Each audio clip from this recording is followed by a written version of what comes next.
Scope 200 full P.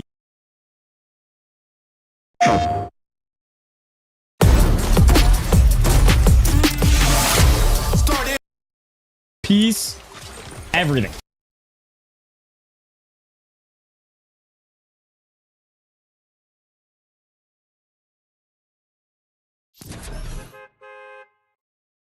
Oh, why was I not sliding? You don't see me, right? I'm invisible. Hello, buddy.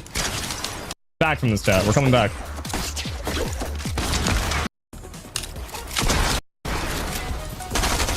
This is definitely a whole different guy.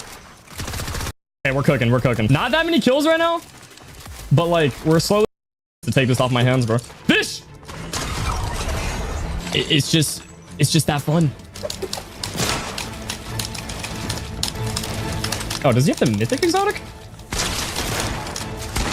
I don't know what he had. I just had to kill him there. I think he had the exotic maven. That thing's like low-key nasty. Hey, dude, I'm destroying so much right now. Can I just get like a quick rank up to Unreal? Just like a little skip, you know?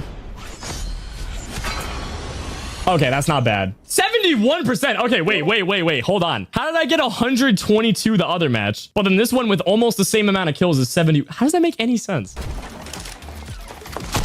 29. Oh my gosh. That's what I mean with a great tag, bro. This thing's just risky. More risky than risky reels. I just want one kill so I can get a pump.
when the pimp's in the crib.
いつだって花は美しく咲くの。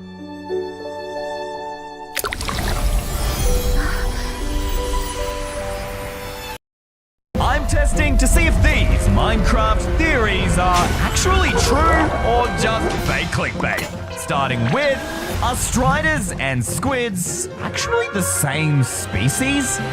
No way! They aren't even remotely similar. One comes from the ocean, while the other is from the literal opposite, the nether. Somehow you expect me to believe these guys are the same? It just doesn't make sense. But I'm still gonna give this conspiracy theory a chance, no matter how far-fetched it is, because it always seems like the things you least expect end up being true. But as far as physical similarities, it ain't there. If they're genetically similar, then there should be something. This guy has 2 legs. He has 1, 2, 3, 4, 5, 6, 7, 8 tentacles. I mean, they're both fat blobs, but the strider is definitely a little bit thicker. I mean, we have the squid's mouth. You can see his eyes on the front, and then it is literally underneath here, under all of the tentacles. That just isn't the case here. This is clearly the mouth. Unless it's not? What if it was like a chin or a general scar? Wait a minute. What's underneath here? No way. Do you see that? There is a darker circle. And I know I might be stretching here, but it almost looks like a scar that's healed over. It's been like sealed shut. That is the first potential connection, but still, I feel like we need a lot more actual hard evidence in order to call this myth or this theory true. The first thing that I noticed, which is really unique to squids, actually, I don't think any other mob has this in the game, is they spawn in packs. Squids always come together. You can see we've got a pack of 4 over here, and even this one that looks solo, no, he's just slightly spread out from the rest of his pack. You can see there they are down below. The other thing is they obviously live in water, and they travel really fast in water. What happens if we just chuck a strider down here? Is he gonna be able to live? No, he literally straight up starts dying, bro. What? Okay, the strider can't even survive in water. How could this dude, who literally glides through gracefully, be the same thing as, that? It just has so many plot holes so far. What about striders in their natural habitats? All right, where are the striders at? Oh, over there, perfect. Hold up. 1, 2, 3, 4. No way. 1, 2, 3, 4.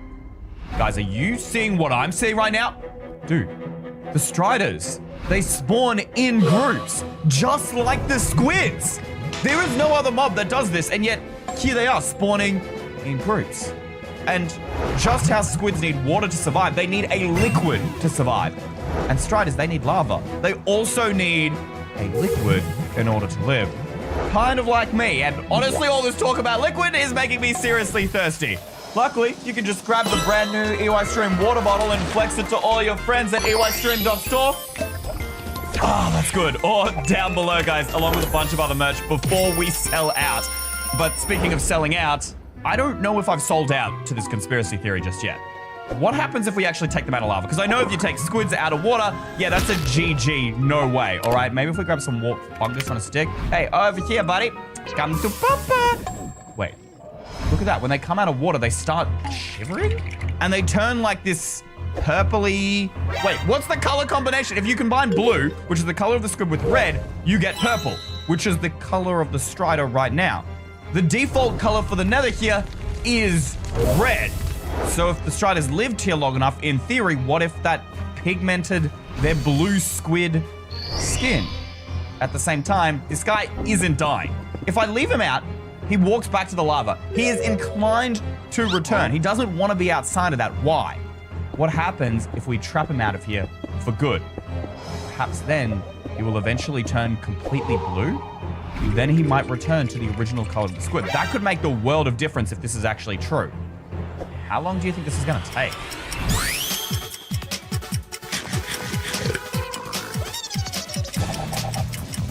Ugh, there is 2 hours of my life I am never getting back. You were useless, bro. No.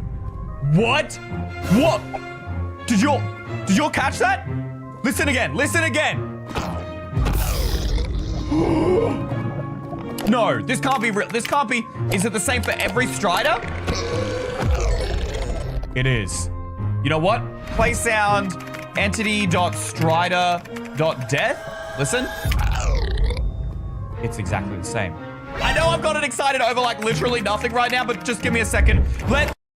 Have you ever tried to visit a website only to have like 90% of it taken up by ads? Pi.org is a web browser extension that lets me cook. Let me cook. Squid death sound. Now listen to them side by side. You hear that? Now go back to the squid. And then to the strider. Those are the same sounds. The squid one is just slightly deeper. This guy has the same death sound as a squid, just higher pitch.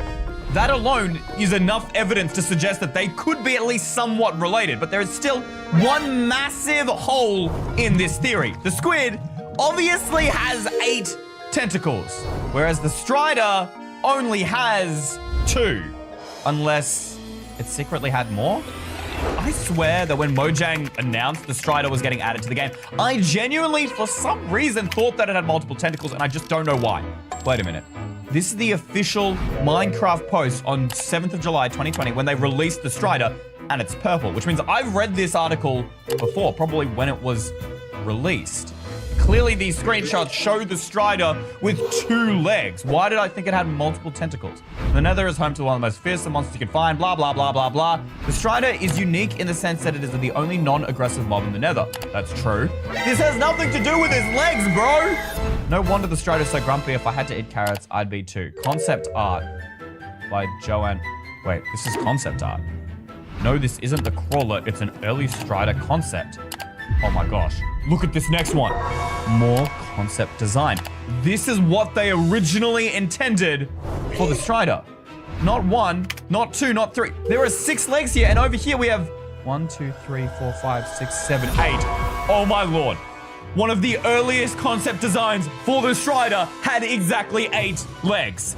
But Mojang never does anything by chance, and when they were designing this mob from the ground up, they would have been thinking about its backstory, its lore. And if that wasn't enough for you, the strider is literally one of the only few mobs from the Nether that can actually survive in the overworld. But if we put down a piglin, a hoglin, piglin brute, any of these, you know, iconic Nether mobs, look what happened to them. They begin to shake, they begin to shiver, until eventually he turns zombified. They all turn into zombified piglins and then attack their Nether brothers. Did y'all see that? The hoglin, he began attacking the strider. Why? These mobs physically change. They can't survive in the overworld, and yet he can. Let me know in the comments if you agree, and also if you can find any more similarities between the strider and the squid. But if that blew your mind, the next myth, it's gonna fry your brain. Were the End Cities actually built by ancient players to defend against the Ender Dragons? Immediately, my first question is, what do you mean dragons? Like dragons with an S.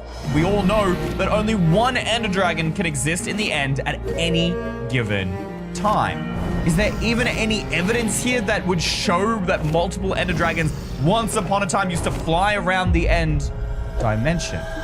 Wait a minute, we have a dragon head on the front of this Elytra ship. There's another one right there. Already, that means that there are 2. Oh my gosh, not a third one. No way. 3. Not even that far from the original End Island. Ender Dragons flew all around this area. Why is there only one, and why is it banished to an island that you can literally only get to through a portal? Why don't they exist in this open end world? Have they all been killed? This actually connects to one of our previous theories. I mean, we've spoken about ancient builders in the past and how they've built everything we know and love in Minecraft. They built the ocean monuments, they built the desert temples, everything. So, I mean, it seems plausible they could have also built this End City. I mean, let's imagine we're the ancient builders, all right? We're in survival, we're walking in, we get hit with these 2 shulkers right at the entrance. Why would the ancient builders put shulkers here in front of their own base when clearly they are such a nuisance, bro? They're so annoying, I hate them. Wouldn't they get in the way of fighting the Ender Dragon? I mean, surely you'd just be like trying to take down one of the hardest beasts in the game, and these guys are like shooting you from the behind. Unless, what if they were used as a weapon to attack the Ender Dragon? I guess there's only really one way to test this for sure. We need to put them in an arena together. This gives us a perfect viewing platform to see these 2 fight it out. Summon Ender Dragon. What do you think will happen? Will he just sit here? This is honestly, I feel kind of cruel. What I'm about to do is probably much crueler, especially if this theory is true. Here we go. Spam them everywhere. There are shulkers up to my knees, bro. All right, okay, now.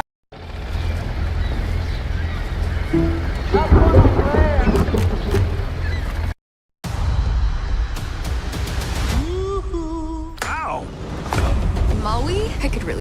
Now they're beginning to shoot bullets. They don't seem to be doing any damage. They're following him. They're doing no damage. They clearly shot at him and then they just gave up. I mean, that raises two questions. First off, what would levitation, which is kind of the Shulker's whole thing, even do to the Ender Dragon? Because he's already flying. And secondly, why would you place the Shulkers at the entrance of the building? Wouldn't you place the Shulkers at the roof? Like, there is so much room up here. Clearly, these were not weapons against the Ender Dragon because the Ender Dragon seems fine. It still doesn't make much sense. Is it just like a defense from something else? Wait a minute. Defenses. The only way that the ancient builders could get up to their towers was through parkour. Presumably, this is to stop other mobs from making it upstairs. Wait, and then we've got more shulkers. The shulkers are at the entrances of these buildings. The parkour is to stop other mobs like the Endermen, but nobody wants to do this kind of parkour. It's slow, especially if you're trying to fight a dragon. If the shulkers shoot you and give you levitation, then you don't have to do the parkour. You can literally just float up to the next level, and then, oh my gosh, and then there's another one up here, perfect to keep you going all the way to the highest point. This is actually a really convenient way to get to the top as long as you have good armor. Maybe that's why the ancient builders placed them in front of the entrances, not as a weapon, but to quickly rise up in case they need to fight against the dragon. I mean, it just makes so much sense, not only from protecting themselves from the Ender Dragon, but also to prevent anyone from traversing up here and stealing their precious loot. I mean, you have to beat some pretty hard parkour in order to get here, where all the loot is from the overworld. Diamonds, minerals, horse armor? There are no horses in the end. These things only come from the overworld, which means the ancient builders must have put them here. Not to mention, these are some of the most powerful loot in the game. Fire protection 3, sharpness 3, fire aspect. These are the kind of things you would need in order to fight against Ender Dragons. Wait, there is an entrance straight to the roof. No other structure in the entire game has stairs that lead out to the roof. And you can see this is an intentional design so that you can quickly get up here and fight the Ender Dragon. If I put an Ender Dragon right here, this would be the perfect way for me to fight him. Look, as he swoops in, well, as long as I'm not completely a bot, this is good. The only issue is it's so easy to get knocked off. And yes, look, I know I could probably avoid it if I ran away, but still, these are some really thin walkways. I wouldn't exactly call this the safety barrier that you need. These are protecting you from falling off. They're not even fences. Why would you not put fences here to stop you from falling off when the Ender Dragon can just swoop you off? Unless the shulkers, the chorus fruit, and elytras. The people who were here, they were flying around. These weren't fighting platforms. You weren't supposed to actually fight from the platform. These were takeoff platforms. These were like takeoff strip for a plane almost. You would run out here and fly straight into battle. And then, guys, chorus fruits teleport you around. And normally I thought chorus fruits are completely random. What happens if I eat it? I'm still on the end city. If I go over to the ship and eat it here, what will happen? I stay on the ship. It doesn't teleport me. Even though there's land here, it doesn't teleport me there. You're not designed to fight the Ender Dragon here. They would have tons of people with elytra flying in between their cities, between their ships, and then eating chorus fruit to return back to base. These ancient builders did in fact build these massive cities to fight off the dragons. But then, what happened to them? Did they successfully manage to kill all the dragons? And if they did, then where are those ancient builders? They should still be alive if they survived. Unless... Do you remember in that previous video that I did? I said that, hey, Endermen are actually really similar to players. They even speak English. What if the Endermen were the ancient builders? They kept eating the chorus fruit. Then eventually, perhaps they evolved to teleport on their own. And then while they were fighting the Ender Dragon, they used the shulker levitation so much that their body grew long. Gravity would be pulling down on the bottom of your legs, so you would get stretched downwards. You would become taller. And then finally, the black skin we see, they continue to use the Ender Dragon skin as armor. Ugh.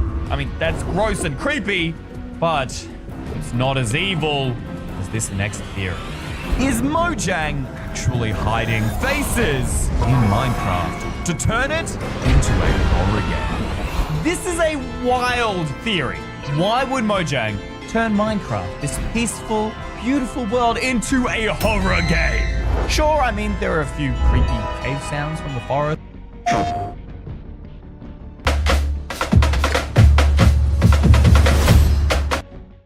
And the warden is a little bit spooky, but it's far from a horror game. None of the new updates even... Actually, no.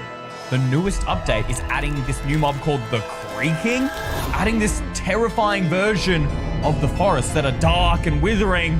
I mean, that's just a scary mob. It doesn't make this whole game a horror game. And what faces are they even talking about? Blocks don't have faces. Clearly, there are no faces in Minecraft. The dispenser, dropper, observer. These things all kind of have faces. I mean, not entirely. What about the vault? Doesn't that also have a face? The trial key, the ominous trial key, they definitely have faces. I always just assumed that these were Easter eggs. I didn't ever think that they were anything scary or spooky, right? This is a smiling face. How could this be scary? How is this a horror game? The vault? Okay, that's a little bit scarier of a face. This one looks like it would eat you. That looks like it's staring into your soul. And the Nether bricks?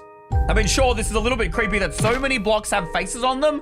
What if, you know, they're just to keep people company? I mean, Minecraft is primarily a single player game. It could get quite lonely. Hold up. Guys, there was an older video that I recorded. This one here. Scary facey. Do you see that? Eye, mouth. There is a face in the side of that mountain. That is scary. And I keep seeing more and more YouTube videos of people discovering caves like this. Is that a coincidence? No, it can't be. I quickly searched up for other face seeds on Reddit and came across this post. Not just one, not two, not three seeds. 4, 5, and 6. So many seeds here have faces in them. In the trees, in the caves. This entire mountain looks like a man holding up his hand. How is this natural? It has to be intentionally done by Mojang. Honestly, guys, I don't know if these are fake or real. Can you guys try these seeds for me and let me know in the comments below? Obviously, I can't try all of them, but we should at least try one. Here's how I see it. Basically, every single one of those screenshots were done in creative mode. That person could have easily just jumped on their world and built those faces, all right? That doesn't mean they were naturally generated as part of the seed, all right? These are the coordinates we've been given. Ready, and here we go. No face. That guy literally had a screenshot of a mountain with a face in it, and this mountain clearly has no face. Okay, well, I've once again made myself sound like an idiot. There is a face right there. Look at that. It even has like nostrils and a mouth. Ugh, that is genuinely spooky. Like, doesn't that just give you the creeps looking at that mountain? Then maybe it is built into natural generation. That means Mojang chose to build it in. With seeds, so many things can generate. These worlds are huge. One face, mathematically, it could be an accident. Unless there's proof of someone doing this on purpose. Surely someone would have reported on it. I mean, there's been a lot of angry Mojang employees over the years. Maybe one of them leaked it out. Why is Mojang making Minecraft more scary? We have a new horror biome. This guy's also talking about the Pale Garden and the Creaking. That seems to be the reason why everyone's talking about this. Oh, we even got a video from me. Mojang says, don't look. New Minecraft update. Meet the Warden. Recently, Minecraft been creeping out. None of these say that Minecraft is intentionally being made into a horror game. People find it scary. That doesn't make it a horror game. Unless you guys can find any more evidence than I am, comment it down below. But for now, I'm going to say that this conspiracy theory, it's cap. But I have seen another theory going around that I actually think might be real. Do wardens actually come from axolotls? And if so, why? The warden is a prisoner of the deep dark, and an axolotl is just an adorable